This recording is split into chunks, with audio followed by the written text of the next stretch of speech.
So that's the reason why you sent me to represent you.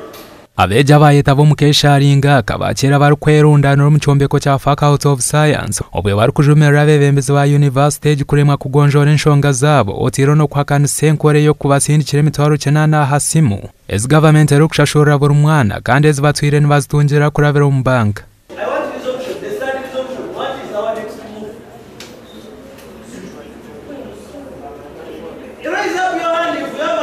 Obwe bebembirwe mukuru wabo ningashigeru president bija basharamu ngubine kurumba office y'omuhwezi wa vice chancellor Professor Celestine Obwa erukushangwa Kihumuro. The biggest trouble cause is not around here. Kihumuro, you don't need a bus. How old are you? It's just a matter of moving around here and move to Kihumuro. And we look for you.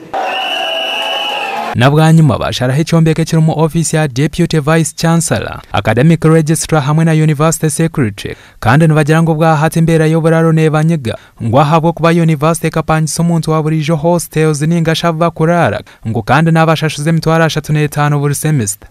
Aheru ya University tokabone enju aha sente ezo emitwaro 35 abana bakushashura ni barara abana bashatu mu hostel ko kwata emitwaro 9 nayo emitwaro 35 sigaze emitwaro 85 emitwaro 85 niyo inegura ebyo kurya niyo inegura data cola research akwa ejini University ya Science zo inekora research kandi izo sente nizo zimwe ezo ine kushashura ebyetagwe bindi so esente ezo tizikimara abana nibajyango at least bashime kwa nibatunga kade kamwe emitwaro 50.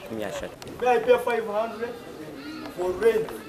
What is your resolution on that? This is 1.3 and the mode of delivery which is bank account.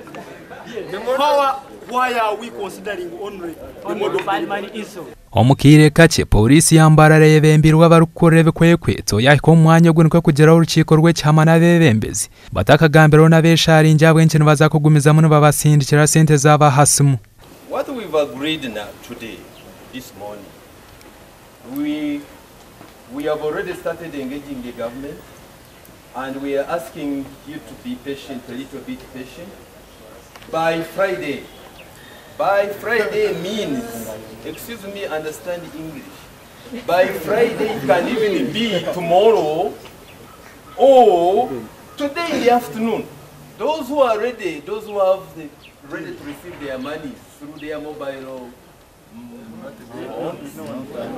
those who are ready, you can get the money now. So now that we are not ready, give us time to address that. In his statements, I did not hear about how much. Even he did not sound about. So he said you should not mix issues. Abesharinga abashagwa kubagaruka mu kushoma konka itwaza kurujya umwanya wo kubaba bakijemere nangu na bamwe bari kugambita kana mushenyi. Our reasons are only two. We want 1.3 and this 1.3 on the bank account. But the issue that is being handled is bank account, only the mode of delivery. Friday is not very far, we can wait. But we wait on which grounds. In the house on Kagure.